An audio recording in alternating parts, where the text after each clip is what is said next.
Hello everyone, एक बार फिर से आप सभी का शालोम प्रेयर फेलोशिप में स्वागत है।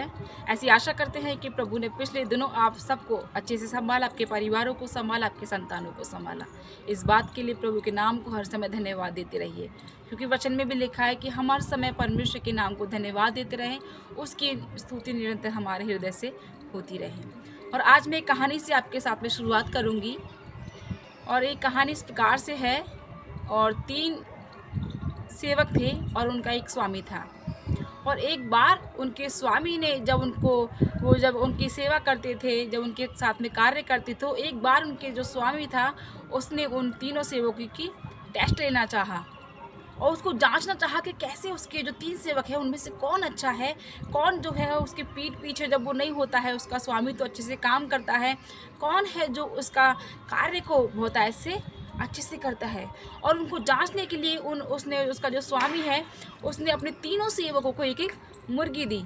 और मुर्गी देने के बाद उसने अपने सेवकों से कहा कि आप तीनों अलग अलग जगह जाइए और इस मुर्गी को ऐसी जगह काट कर लेकर आना जहाँ पर इसको कोई ना देखने पाए, कोई भी इसको ना देख रहा हो, ऐसी जगह इसको काट कर मेरे पास लेकर आइए। और जब वो 3 स्वामी जी थे 3 जो व्यक्ति थे, उनमें से जब 3 जो सेवक थे उनमें से जब 2 ने सुना तो बहुत खुश हुए, आनंदित हुए। ये कौन सी बड़ी बात है कि कोई ना देख रहा हो तो इसको काट के ले आए, और ये काम तो हम बड़े तुरंत जाकर करके आ सकते हैं। और वो तीनों ही निकल गए। उनके स्वामी ने तीनों सेवकों को आज्ञा दी कि तीनों जाइए और इनको काट कर लेकर आइए, और काटना उस जगह जहाँ पर इनको कोई देख ना रहा हो। वो तीनों गए और जल्दी जल्दी उन्होंने देखना शुरू किया कि कहाँ पर काटें।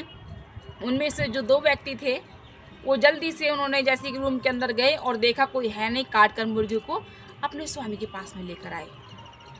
और काफ़ी देर होने के बाद में उनका स्वामी इंतज़ार करने लगा कि जो तीसरा व्यक्ति को भी मैंने दिया था वो अभी तक नहीं आया है। तो वो काफ़ी इंतज़ार करने लगा, और जो वो तीसरा व्यक्ति था वो क्या कर रहा था, वो ऐसे बताने लगा। वो वापस जब आया, वापस आने के बाद में वो जो मुर्गी उसने दी, उस मुर्गी को वापस अपने स्वामी के पास में लेकर आया। और स्वामी बोलने लगा कि क्यों तू इस मुर्गी को काट कर नहीं लेकर आया है, जबकि तेरे साथ के जो 2 व्यक्ति थे वो उसको काट कर लेकर आए हैं और उन्होंने मेरी आज्ञा को माना, लेकिन तू क्यों इसको बिना काटे मेरे पास में लेकर आया है।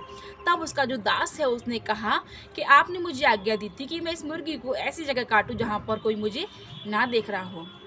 तो मैं जब यहाँ से बाहर गया और मैंने देखा कि इस मुर्गी को मुझे काटना है, तो मैंने देखा वहाँ पर बहुत सारे लोग थे, इसलिए मैं इसको नहीं काट पाया। उसके बाद मैं जंगल में गया, जब मैंने देखा कि जंगल में सुनसान एरिया है, मैं इसको काटूं, तब मैंने देखा कि नहीं, मैं यहाँ भी इसको नहीं काट पाता। उसके बाद में जब मैं बंद कमरे में गया, बंद कमरे के अंदर मैं लॉक किया, लॉक करने के बाद में मैं जब इसको काटने ही वाला था, तब मुझे ध्यान आया कि नहीं, परमेश्वर तो मुझे यहाँ भी देख रहा है। मैं कहीं भी जाऊँ, चाहे मैं जंगल में जाऊँ, कई जगह पर मैंने कोशिश की इस मुर्गी को काटने के लिए, लेकिन जब मैंने अपनी आँखों को, अपनी दृष्टि को ऊपर की ओर उठाया, तो मैंने देखा कि परमेश्वर मुझे देख रहा है, क्योंकि वो हर जगह है, हर जगह हमें देखने वाला परमेश्वर है। इसीलिए मैं इस मुर्गी को नहीं काटने पाया। इस बात को सुनकर जो उनका स्वामी था वो बड़ा प्रसन्न हुआ, बहुत खुश हुआ, और अपने जो सेवक था उससे वो और ज़्यादा खुश होने लगा। और उसने उन तीनों को नहीं, बल्कि जो तीसरा व्यक्ति था जिसने मुर्गी को नहीं काटा, जो परमेश्वर का डर और भय रखता था, उसको उसने चुना। इस कहानी से हम सब अच्छे से समझते हैं कि सच बात है कि प्रभु हमें हर समय 24 घंटे, प्रभु की जो आँखें हैं वो हमारे ऊपर लगी रहती हैं। उसकी आत्मा से हम कहीं भी भाग कर नहीं जा सकते हैं, चाहे हम बंद कमरे के अंदर रहें, चाहे खुले आसमान के नीचे खड़े हो, प्रभु की आंखें 24 घंटे आपको और मुझे देखती है। वो कहता है कि उसकी आंखें धर्मियों पर हर समय लगी रहती है, हर समय वो हमें देखता है। चाहे हम कैसा भी काम कर रहे हो, कई बार हम कुछ भी करने से पहले ही सोचते हैं, नहीं, हमें इस समय कोई नहीं देख रहा है, इस काम को बड़ी आसानी से हम कर सकते हैं, हम चोरी आसानी से कर सकते हैं क्योंकि कोई हमें नहीं देख रहा है। पीठ पीछे हम किसी के बारे में बुरा बोल सकते हैं क्योंकि कोई हमें नहीं देख रहा है। बहुत सारे कामों को हम ऐसे अनदेखी जगह पर करते हैं, हम सोचते हैं कि कोई हमें देख ही नहीं रहा है, लेकिन इस बात को हम भूल जाते हैं कि मनुष्य हमें देख ना देखे, लेकिन जिस परमेश्वर ने हमें बनाया है, जिस परमेश्वर ने आपको और मुझे बनाया है, वो जीवित परमेश्वर हमें 24 घंटे अपने आसमान से हमें देखता है। स्वर्गीय स्थान से वो 24 घंटे अपनी आंखों को हमारे ऊपर लगा कर रखता है कि उसके जो विश्वासी है, उसके जो जन है, वो क्या कर रहे हैं। वो अपने जीवन को प्रभु के वचन में होकर जी रहे हैं या फिर संसारिक तौर से जी रहे हैं, वो हर समय हमें देखने वाला परमेश्वर है।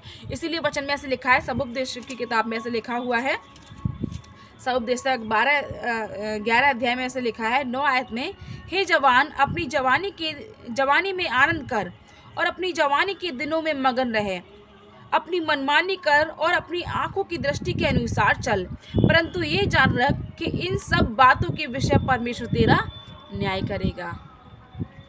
वचन में लिखा है, हे जवान अपनी जवानों के दिनों में आनंद कर।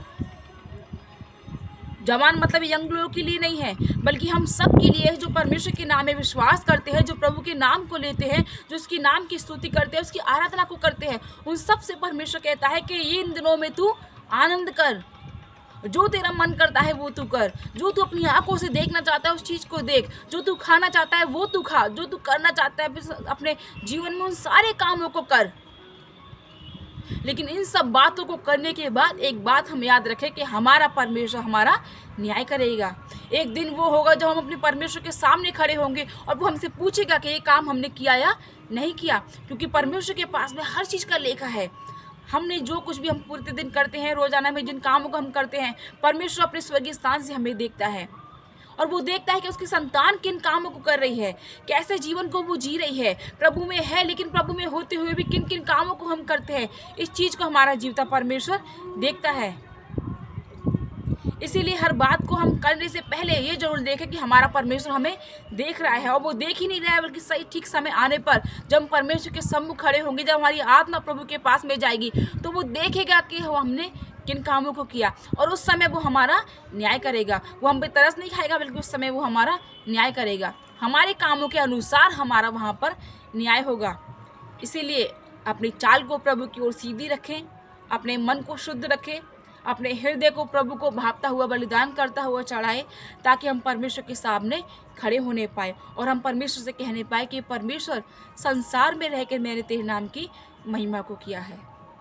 प्रभु, संसार में रह के परमेश्वर मैंने उन कामों को किया प्रभु, जो कार्य तूने मुझे करने को दिया, उन सारे कामों को करके परमेश्वर मैंने संसार में रह के तेरे नाम की बड़ी महिमा को किया है।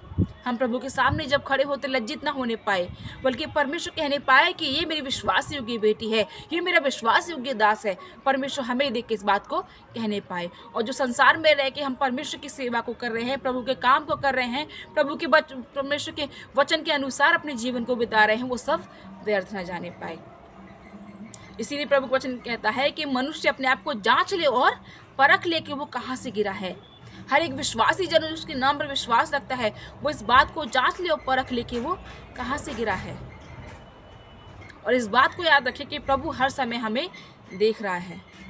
हम कोई भी कार्य करते हैं, प्रभु हमें हर समय देखता है। शायद आपका पास्टर आपको नहीं देख रहा है, आपके माता पिता, आपके पेरेंट्स आपको नहीं देख रहे हैं, या आपकी संतान आपको नहीं देख रही है, लेकिन वो परमेश्वर है जो आपको हर समय देखता है।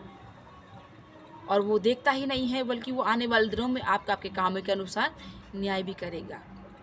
इसीलिए अपने आप को परमेश्वर को भापता हुआ बलिदान करके चढ़ाने पाए, और यही हमारी आत्मिक सेवा है, यही हमारा कार्य है। इसी से परमेश्वर हमारे जीवन को देखेगा, और देखेगा ही नहीं बल्कि वो हमें संसारिक तौर से भी आशीष देगा, और जब हमारी आत्मा स्वर्ग में जाएगी उसके बाद में भी वो हमें आशीष करेगा। सभी को जय मसीह की। प्रभु आप सबको आज के वचन के अनुसार बहुतायत से आशीष करने पाए, और ये वचन आपके जीवन के लिए एक ज्योति का कार्य करने पाए। जय मसीह की।